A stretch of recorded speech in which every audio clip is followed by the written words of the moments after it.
that it's not just about the band and myself. We got a fearless leader. And this guy, he's almost unrecognizable these days. He rolls in here like he's Jim Morrison. He's rocking a leather jacket. Hair down to his lower back. Sunglasses. A beard for days. And it works. I hate to say it, but it really works. But inside, he's still our very own Mr.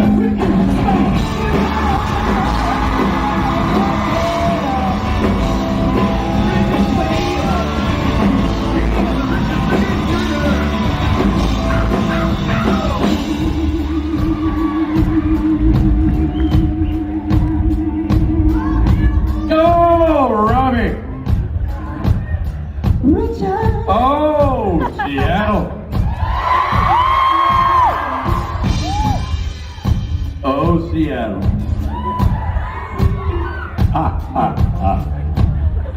Oh, Seattle. Oh, Seattle. Oh, Seattle. Yeah. So many ways to say it. It all means the same thing. It means we're back in your fair city. Bringing together an unholy alliance of music, entertainment, and Satan worshiping. That is what we do. We are not your father's convention. There's no Shazbot in this room.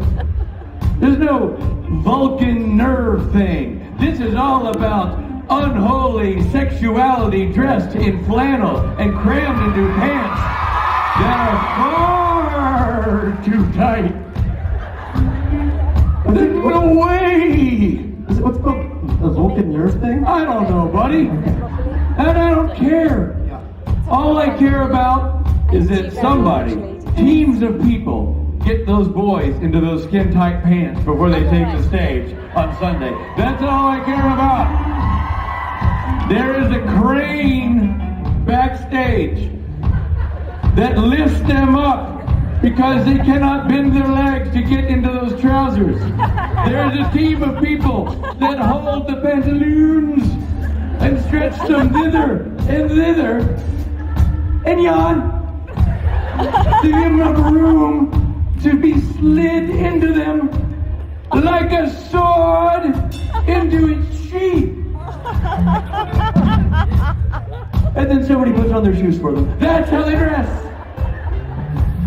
That is what this is all about. It takes a village. It takes a village. A hot, sexy, horny village. Dirty. God, I love that village. All right, is it just me, or are you turned on by the village? I'm turned on by a village. I know, you used to always tell me how much you love the village people, and now I get it. True, right. Oh my God. Seattle, how many of you are new to the creation supernatural experience?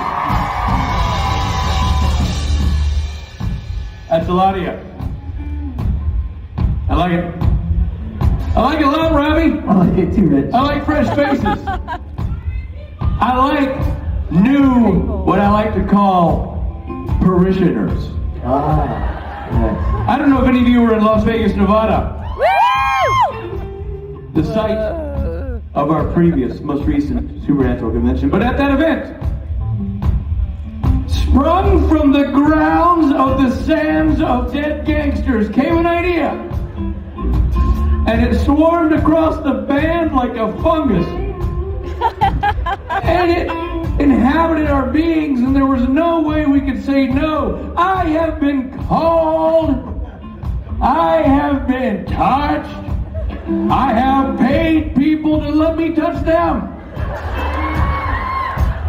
There's a lot of touching going on, and some of it is spiritual. Well, very little, but a little, just a skosh of it is spiritual. And in Las Vegas, Nevada, I was touched from on high and from down low. It was a sandwich touching, and it felt right, and it felt dirty and good, and it made me realize that I am not just a hackneyed C-level actor hosting conventions for a show a lot of people don't know about. That's not just all I do, Robbie. No. Even though IMD would tell you that's what I do, that's not. I do more. What I have done, what I have been called to do, what I fought against but could not deny is that I have started my own church. And you are all parishioners. I know you're saying, whoa, Rich, Rob, I didn't sign on to be parishioners in your church. I don't know if I like that. I don't know if I'm down for this. I don't know why I'm doing air quotes. Well, let me explain something to you. By being in this room, by being in this sanctuary, you are by default parishioners. It was in the fine print. In a fine print. So fine that you couldn't even read it. No. Scribbled on the grains of rice that you trod upon as you walked in here. But by stepping on them, you signed them. You are now officially members of the High Church of the Holy Dick.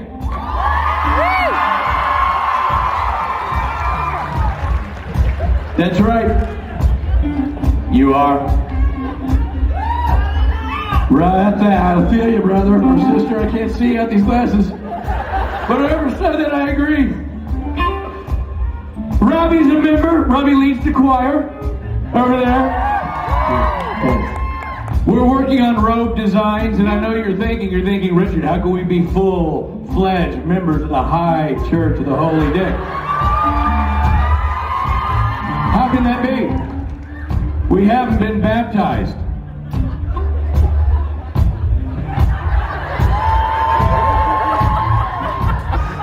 Well, I bet somebody gets it. All hail the dick. Look, I tried to class it up, Robbie. I tried to make it official. Look, I made my microphone match my cock.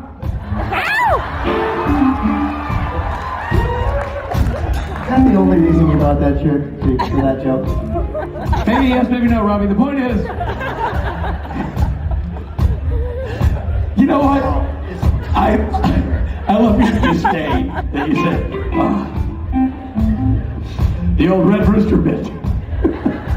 Testing off that filthy classic. Hey, listen, when Sebastian's not here, we have to be dirtier than usual. That's true. Somebody's got to offend people. If Gary and Adam don't get some angry letters after each con, Robbie and I feel like we haven't done our job. We're here to push envelopes. If you want a hand-holding hug fest that's fit for children, go to a Vampire Diaries show. This is supernatural. This is a supernatural show in which we embrace all things dirty and wrong. This is a supernatural show in which we encourage you to develop false relationships with actors who don't actually know that you exist.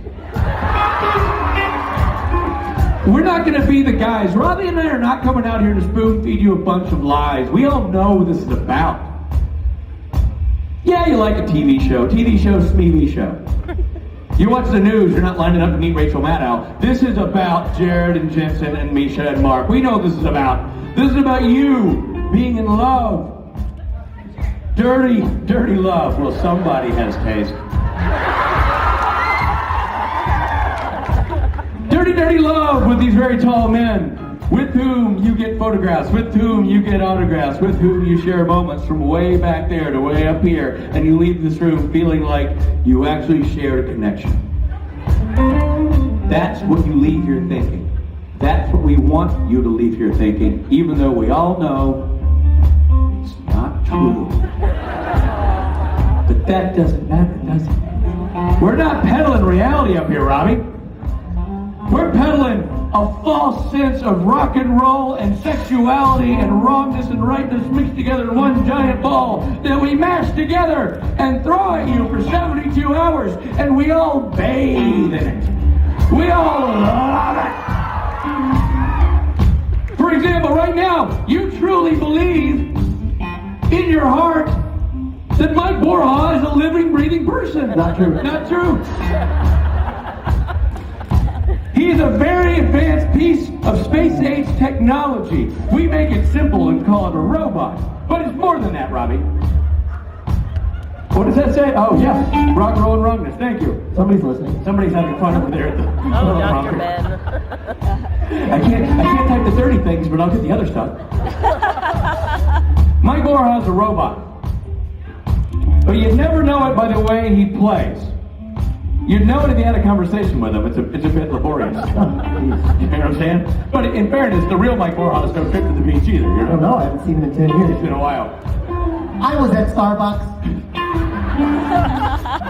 There he goes. There he goes again. And Robbie, I think that bears explanation. This is a typical robot Mike Warhaw thing. Yesterday, Steve Norton, our drummer, on the drum, Steve Norton. He sent a text to the band saying, "Hey guys, I'm almost out of vinyl.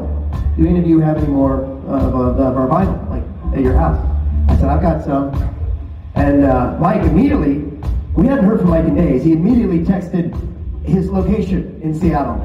Like it made no sense. So he was like, "Anybody have any vinyl?" "Yeah, I got some." "I am at Starbucks." I was at Starbucks. And so literally, I looked at the map. I was like, "What is this? How does this answer the question?" It didn't. He just accidentally pushed a button. I suggested to Rob that maybe that was Mike's way of saying that's where he had them buried. Yeah. But if you find this location 4 paces away from the counter at Starbucks, stop digging. There you will find a crate of what you seek. Yeah, no, it's not that. No, it's not that. Just he literally. Are we walking down the street? Yes. Strolling. All right. We didn't have you set to Mosey. We'll change that. So here's the thing. I love you. I love you. And I love you because, not because the contract says that I have to come out here and love you. There's no lawyer that would put that in my clause. Oh, by the way, my client will go out and love people for 30 minutes each morning. No, not true. I mean, shit, I will, but my point is, I love you for the same reason why Robbie loves you and the band loves you, and that's because you are the sanctified, chosen, committed Friday people. You are Friday people.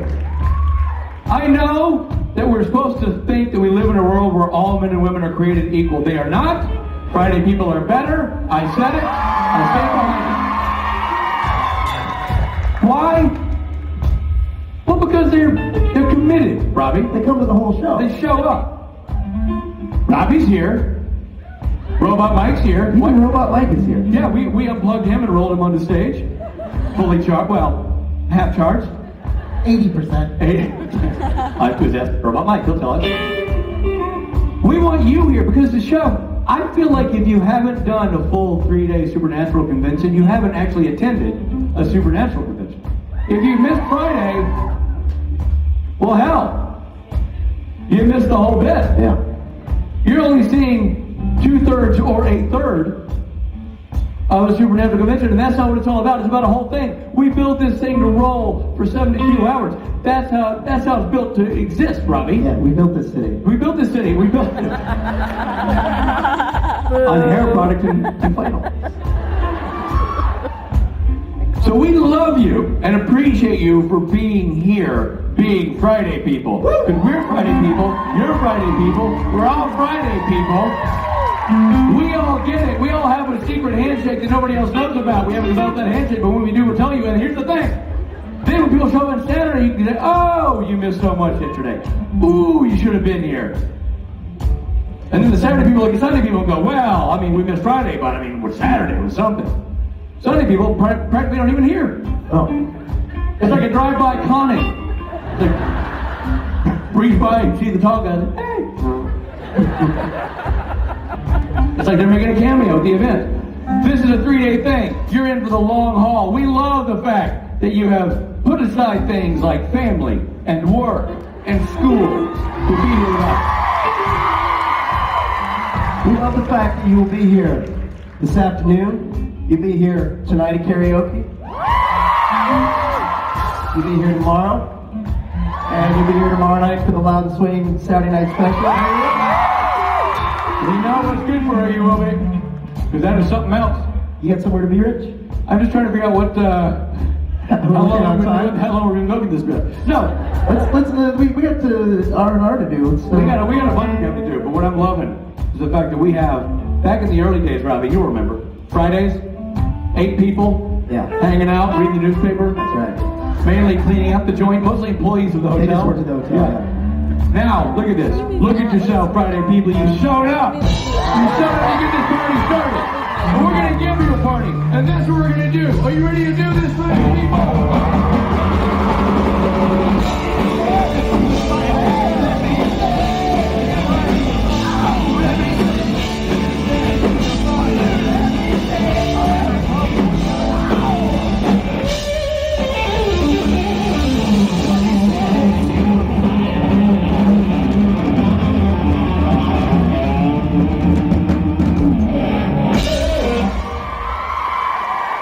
I feel like it's fitting to be in Seattle drinking our Starbucks on stage.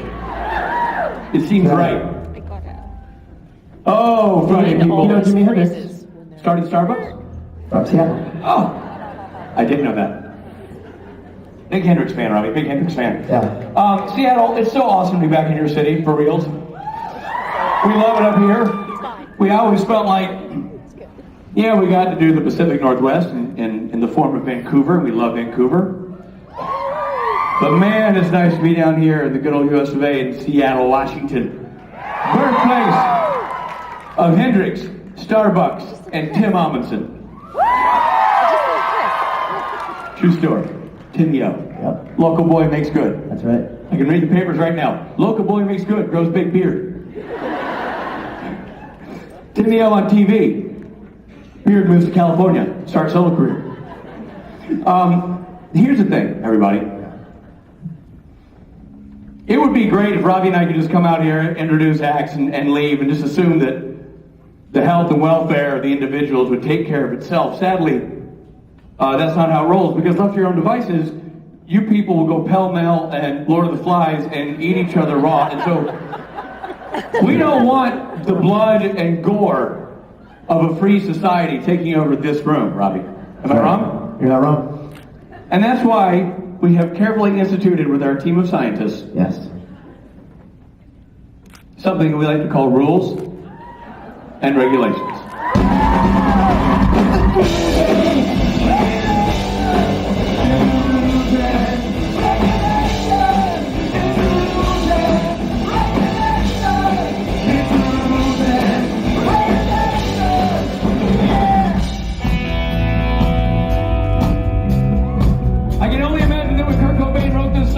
Many years ago, he hoped that one day somebody would hijack it and turn it into some sort of fan convention way of explaining the rules and regulations. He was big on rules and regulations. He loved rules and regulations.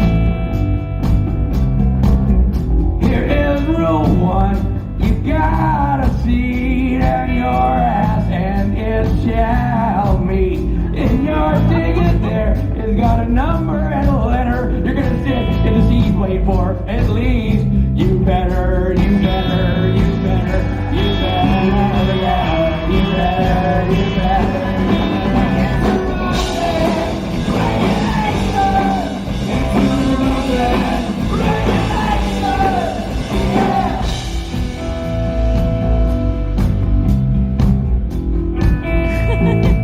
Okay, girl.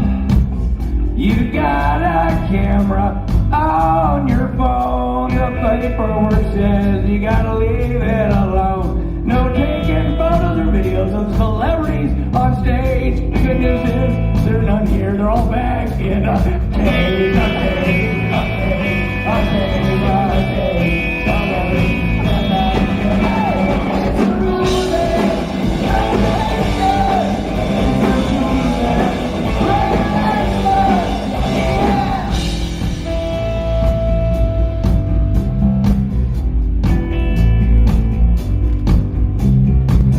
We want you to film everything when people talk and when they sing. You make it pretty, make weekend looks fine. Go home and post it all online, online, online, online, online, online, online.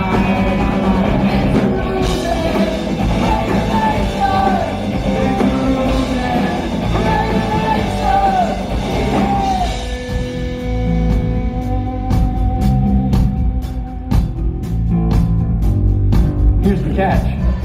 You can't take photos in the photo op room. If you do, Chris Melky will make you go boom. He'll smash that phone right out of your hand and stomp it to smithereens when it lands. It lands, it lands,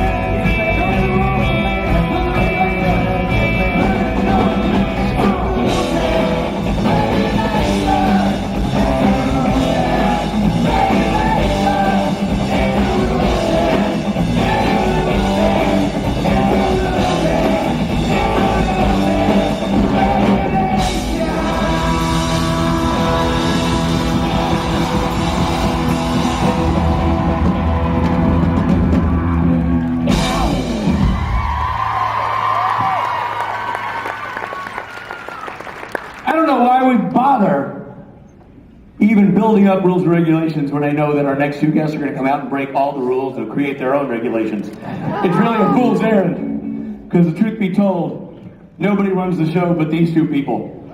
And we're going to kick off Friday Right Seattle by bringing them out here for your entertaining pleasure. Ladies and gentlemen, Briana Buckmaster and Kim Rose.